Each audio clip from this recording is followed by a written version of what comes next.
Hi, I'm Melanie Barr. Welcome to the She Built It Experience with Melanie. You're here because you want to experience the life and business that you crave. Join me as I talk to women who have successfully built it, a career and business that they love. We dive into the topic of how they built it and talk about everything from having the courage to make career leaps to the details of how to lead effectively, create successful teams, implement strategies for growth, and infuse tech innovation. Magic happens when we focus on the part of ourselves and our business that brings us joy. So let's dive in. Amy Ransdell is an executive execution, transformation, and peak performance coach. She is also an active real estate investor, real estate investment mentor, and trainer. She's empowered thousands of coaching clients over 18 years and built her business all while balancing life and family as a mother of three. Amy understands how important it is to give yourself the tactical and mindset resources you need to enjoy life while crafting a career, building a business, and maximizing your income. Thank you so much for joining us today, Amy. I can't wait to dive into this topic. You mentioned entrepreneurs can actually live the 4-hour work week and not just talk about it. Please tell us more about who you are and what you do. Such a simple question with a complicated answer, but and that really brings me to the 4-hour work week idea thing, right? So I always share this because, especially as a woman, I'm a single mom of 3, and I've raised mine with no co-parents. And during all of that world, I am also a broker, an active investor, an active coach, and leader in a investment, education, and realtor community. And then I'm the CMO for a virtual assistant company, which is why that 4-hour work week thing comes into play. I had to figure out, how do I do all of these things? How do I manage these and create efficiencies and systems? And I'm one person. Yeah. And to be able to afford lots of support and help. And so that led into the solution that we provide and the virtual assistant side of what we do. And it's just grown into this powerful tool for so many entrepreneurs. You're so right, because I think a lot of entrepreneurs realize at a certain point they need assistance in order to grow. Otherwise, they're not going to grow. Oh, absolutely. I think they forget that. We're our own ceiling, right? Mm-hmm. So if you don't get out of your own way and you don't work with people, you're going to only go as high as what you can handle in a day. It's so true. And you're a mother of 3. So I'm sure juggling that on top of running a business. Well, yeah, and staying consistent. So those that are listening, right, that we feel this consistency issue, and there's a little guilt sometimes that comes along with that too. We want to be consistent at home. We want to be consistent results in our business. Well, the reality is that when we're oftentimes in a reactionary position, and so the consistency of systems and lead follow-up, for example, or whatever, those things will start to wane, not because we want them to, but because, again, we're stretched in different directions. And so when you can outsource those things to be happening consistently for you, regardless of what you're doing, then all of a sudden your business goes, 10x in its results. So that's the only solution for consistency. It's so true. Someone listening is thinking, oh, what a relief that would be. Take some of the pressure and some of the work away that we just can't keep up with. Can you tell us about your virtual assistant business? Yeah, absolutely. So the name of the company is REVA Global, and you can go look us up. So it's REVA Global. I love to share the story of where it got started because it explains a lot of why we're different. And we really are an industry disruptor in the space of virtual assistants. So it was formed because as coaches and business owners, the founders of the company, we were dealing with challenges ourselves and scaling with outsourced solutions. We were hearing from coaching clients, thousands of them over years, having all of these challenges with hiring any kind of outsourced support. And we would hear all the horror stories.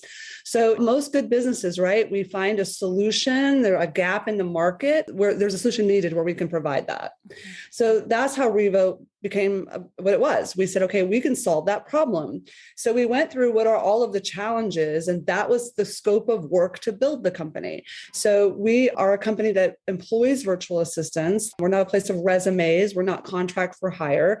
And all of our virtual assistants go through this really industry disrupting, powerful hiring process, screening process, and match process with our clients. It just makes for this hugely better experience for the client because they're being matched to the right team member. So they have great retention, great longevity, huge, beautiful relationships that happen long-term, which is powerful for the virtual assistant as much as the client. Our core value is family first. We really care about our virtual assistants thriving as much as our clients. So for that reason, we have just unheard of retention percentages. So that's really smart, because if the virtual assistant enjoys what they're doing, it's going to make work that much more fun. Oh my goodness, yes. And we work really hard at our corporate culture to create that. We also provide the virtual assistants benefits and all kinds of credit repair programs and scholarship programs and all kinds of things that we provide that. The clients don't have to. We do that so that the VAs are happy and thriving. And so it just makes for this great arrangement. But the thing that might be missing for some people listening is that sometimes you just need to step back simplistically for a second and define even what a virtual assistant is. It gets thrown around. The whole word outsourcing gets thrown around. There's this distance in our mind. Virtual assistants is anybody doing work for you, following your systems and processes that's not necessarily in your office space. So it could be a virtual transaction coordinator that lives down the road from you, or it could be someone, all our virtual assistants are based in the Philippines. But it's whatever that is. It's somebody that's going to do work for you consistently that's not you. And by the way, 90% of what we all do is done by phone and computer. And so if we can do it by phone and computer, so can someone else. They're just as educated as you, and they might do it better than you. And in fact, that happens all the time. And your background is in real estate investing. And as a trainer, do you offer virtual assistants to people that are not in real estate, in any type of business? Absolutely. We support entrepreneurs. So it was founded with the focus on real estate because that's the worlds that we were in. Mm-hmm. And that was the people that already followed us. Those were our people, right? But absolutely, we can support anyone that's an entrepreneur, any small businesses. In fact, we have an entire medical division at REVA Global that does insurance verifications, appointment follow-ups. It's HIPAA compliant. It's a powerful, awesome tool for small medical offices who it's extremely expensive to hire somebody local to do the same tasks. So for about 1/3 to 1/4 the expense, you can hire just as good a virtual assistant to do that. So any small businesses, because things like bookkeeping, administrative, social media management, marketing, these are types of things that apply in every business. Absolutely. What gave you the courage to make your leap to launch your business? And for anyone listening, they might be sitting there having an idea and not really sure. What gave you the courage to make that leap? Oh, I love that question. I'm a serial entrepreneur, so I'm probably the worst person to ask because my friends will tell you that I jump off cliffs without any wings or glue or sticks to make feathers. Me too. So you're among friends. Okay, cool. Completely. Right. And your vibe attracts your tribe. So if people are listening to you right now, they're probably just like you, right? Okay. Yes. I will say this, and sometimes it sounds so cliche. We do a live training every morning with one of our groups, and it's 8 a.m. every morning, 6 days a week. I do a live training, and it's very mindset heavy. And one of the things that comes up a lot, we talked about it this morning. That's like why you're asking me. It's in the universe. Your purpose has to be so clearly defined. And as entrepreneurs, we tend to take these leaps out of a search for meaning and purpose. That's usually our driver, right? Allow that to be your driver. It's a much higher level connection thing than money or tactical goals or measurables or metrics that you're going after. This is the reason why you're willing to discipline yourself, go through all of the challenges that come with winning to go after that, those measurables and metrics. So if you're unclear what that is, then find it. And hey, by the way, when you do the search within your core values of what's really your purpose, you may in fact find that what you're doing isn't in alignment with that. And by the way, it might shock you, but it's a huge joy to grow through that and shift into something different. So just thought I'd throw that out there. I'm so glad you said that, because so often we think, oh, of course I'm doing what makes me happy or what brings me joy.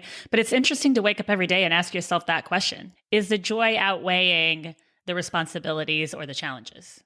Yes. Oh, great question. In your programs, you talk about using social media and referral marketing as a way to grow. Tell us more about that and how you advise your clients when it comes to business growth. Social media in general. One of the things I want to remind everybody of, and this is another thing where virtual assistants can be so powerful, whether you like social media or not, you must first understand that social media is the world's view of you. this is where they will determine their perception of you and your services. That has to define very clearly your identity and show what you provide and your love for what you do. Because when people search you out now, they go to your Facebook, Instagram, LinkedIn, and YouTube. Now also maybe TikTok and Snapchat. So they're headed there first. And if they do Google you, the first set of results that come up are going to be your social media platforms. So if they go to visit your social media, will they all of a sudden be confused? If they meet you at a networking event and you're all about your passion for your business, but then they find your social media and all they find are politics or pictures of dogs and cats, which is lovely, they will be instantly out of rapport internally because they're like, oh, that's not the person I met that seemed to be so driven and passionate. And even though it still may be that you're driven and passionate, their internal perception immediately at an unconscious level is that you aren't what you said. And so then they'll go look at someone else's profile who's accomplishing consistent value, content, and positioning, and they'll hire them, even if they aren't better than you. So you have to make social media a powerful power play for posturing yourself in the environment. And my last little tip to everybody, and I always share this and people are like, oh, that's terrible. Your followers and friends are not your friends, okay? They are not. They are people that you can create win-win opportunities with. That's it. Doesn't mean your friends don't become your friends. It doesn't mean your family doesn't follow along, right? And like everything you post. Yeah, right, exactly.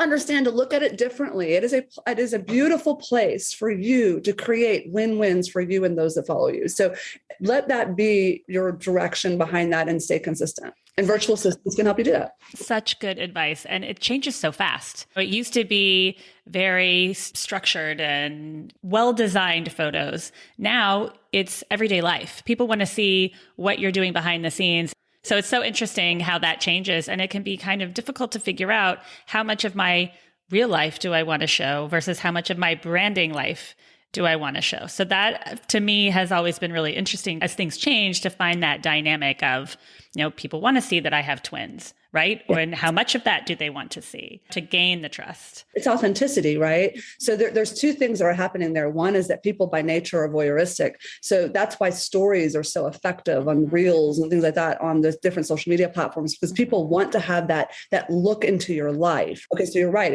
Where is that line that gets crossed? But the other part of it is that stories are what sell, because in the story is where people can really learn about your core values, what your frequency is, what your vibe is, and connect with you authentically. Your number one sales are going to be the ones where people have connected with you authentically, right? I love the people who they kept connecting with me authentically over time, but never even paid attention to what business I actually did. We receive what we're ready to receive when we're ready to receive it. Mm-hmm. So when the moment comes that they were like, oh, I do need help with a real estate matter or coaching and performance coaching support, all of a sudden like, oh, right, you do that. And it's an easy sale because they've already authentically connected with me, even if we've never met.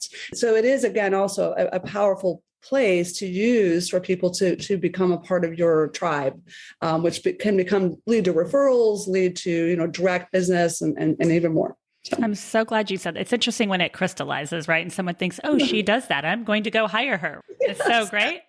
It is so great. It is so great. Or the reverse, they meet you raw and they've never met you before. Right. And then they go and check you out on social media and they're like, oh yeah, man, that chick is my vibe. Right. And then all of a sudden they're an instant client. Another thing you mentioned is finding freedom, what the books mention and never deliver. What information from your experience and knowledge are the books missing? I love this. So I think the problem is we all have this glossy idea of what it's going to mean to be an entrepreneur or a business owner. Nobody tells you it's going to be hard. Right. And there's a few good authors out there like Tim Grover. If anybody doesn't read Tim Grover, I love him. He's very in your face, raw about how hard it's going to be. Some do, but a lot of them don't, right? Because they want to sell a program or sell a book. And so it's a lot about, it's the dream of entrepreneurship, the American dream of business owners. You won't have to answer to the man anymore because now you got your own thing going. Greet that with abundance and gratitude because you will learn through all of those in such a powerful way if you look at them as opportunities for growth, but they will come. right? Things will not go as planned, things will go wrong and so forth. And I think sometimes the books don't really highlight that. And if you compound that on, again, social media, where everybody's highlight reel is out there and in your face, we're always comparing ourselves to where somebody else is versus where we actually are. And celebrate where you are, because where you are is probably a hell of a lot further along than where you just were. So celebrate that and not pay attention to where everybody else is. Between the books and social media, like kind of just get out of that for a minute and just celebrate where you are. So true. And I love that you said really thinking about the challenges, because you're right. You can think, oh, it looks dreamy and it looks, pretty and wonderful. But I agree with you that I like the books and the groups that really talk about those challenges and, more importantly, can help you overcome them. Yeah, yes. That's the thing too. Search out those communities and material that is where you're trying to go next, that will inspire and challenge you. Don't find the communities in the books that will enable and support where you were or your excuses. Okay. There's no room for whining and excuses in business. If you want to win, if you want championships, there's no whining. I was an athlete, like you run with a broken ankle, right? You go for it. And so don't find those that'll be like, oh man, just sit this one out. Those are not the groups or the books for you. And by the way, too, as you grow, I'm sure you've experienced this, that those circles and the material you read will change as you grow. I believe, and I know that you do too, that business should be purpose-driven. Otherwise, how do we wake up every day with the excitement to keep moving forward? Yeah. How do you suggest we use VAs to master a business that is driven by purpose?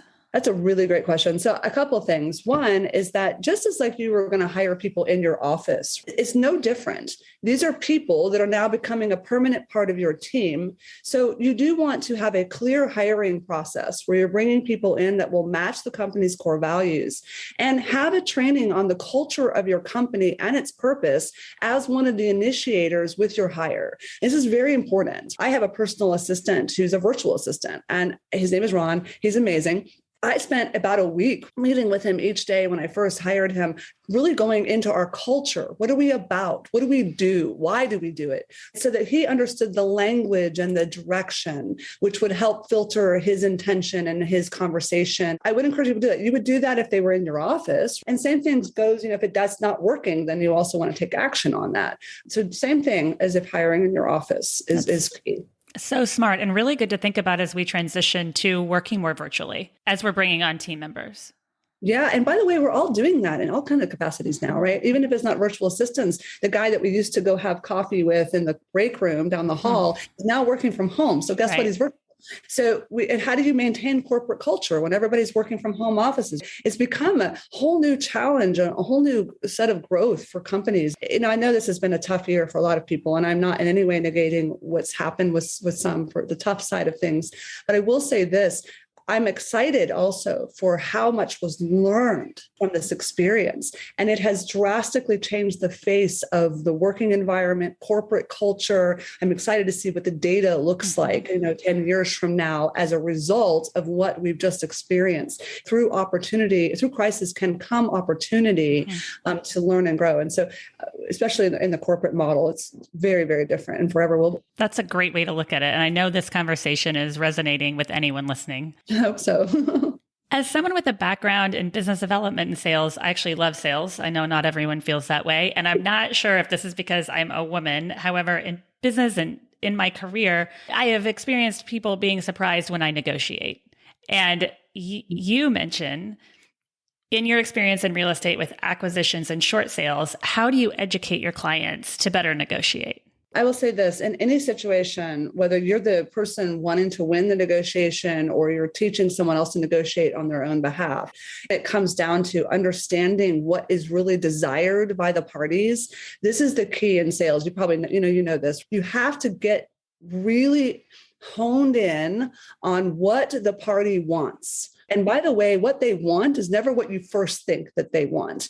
And you want to ask lots and lots of questions. Curiosity is one of my core values. Allow that to drive you in sales, to ask tons and tons of questions, to get down to the emotion It's always an emotional thing. It is. Always to what someone's wanting. So for instance, in a sale process, they might say that how much net they're going to receive on something is their most important. No, it's what the net will enable them to do next and what that will make them feel. Mm-hmm. And when you have that, now you have the master key for the rest of the negotiations. And so whether you're learning to do this or teaching someone else, that's it right there. And as soon as I have that, and by the way, a little tip to everyone, write down everything people say in their own language. Write it all down. So when you're talking to them and asking those questions, write down how they're describing what they want so that once you hear it in their language, not your language, theirs, now you can repeat that as the hook for the rest of the negotiations and will help you in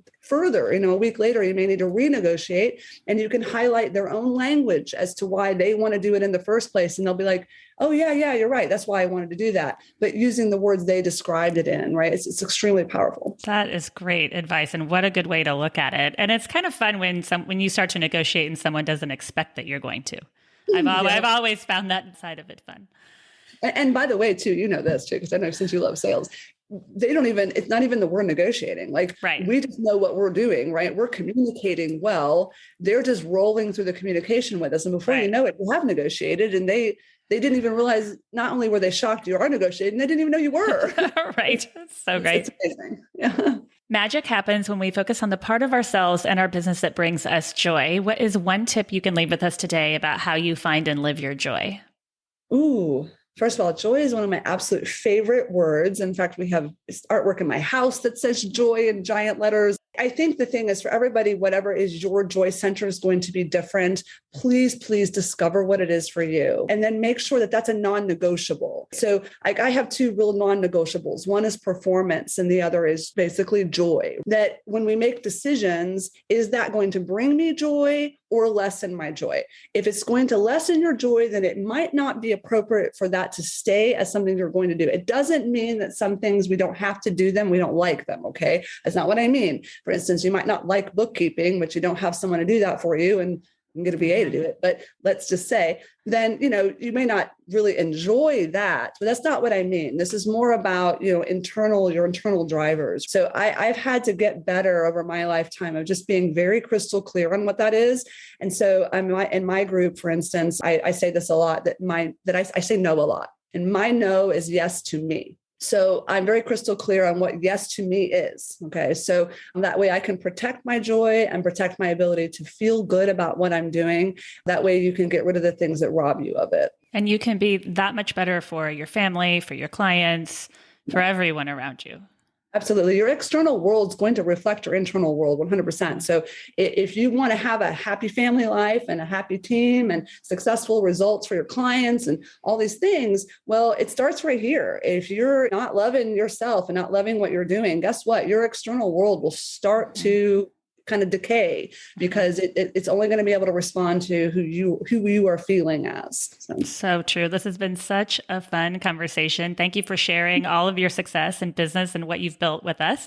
Can you tell our listeners how and where they can find you? Absolutely. So I would love to help every small business owner that's listening start taking things off your plate. Just imagine what it would feel like if you got rid of all the things you procrastinate on, all the things that you're overwhelmed with, all the things that you know you need to be doing consistently and you're not doing them and you beat yourself up every day. Great. Let's get you virtual assistants. So the best way to reach me, the easiest possible way, I'm going to give you 3 quick ideas. 1, you can email me, amy@revaglobal.com. You can also go to thinkreva.com and quickly just schedule a strategy session. Just do that today. Go ahead and book a strategy session with one of our intake teams. Take 15 minutes out of your day to see what a powerful investment it could be for you overall. All the net returns you'll make off 15 minutes. It's unbelievable. So go do that. You're also welcome to visit our website. If you go there, they'll trail you back to me if that's needed. We have powerful teams there. There's a little chat thing that pops up. Ask your questions and let's get you started towards actually getting what the books deliver, right? Or what the books promise, right? Let's deliver it. So absolutely. I love it. If you are new to She Built It, we'd love for you to join us. We offer community memberships, masterminds, innovative virtual events, and meaningful connections to entrepreneurs and corporate leaders.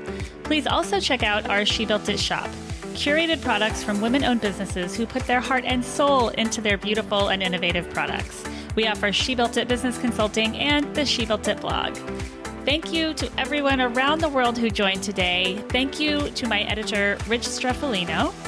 Please download and subscribe wherever you get your podcasts. And until next time, together, let's let nothing stop us from experiencing the life that we crave.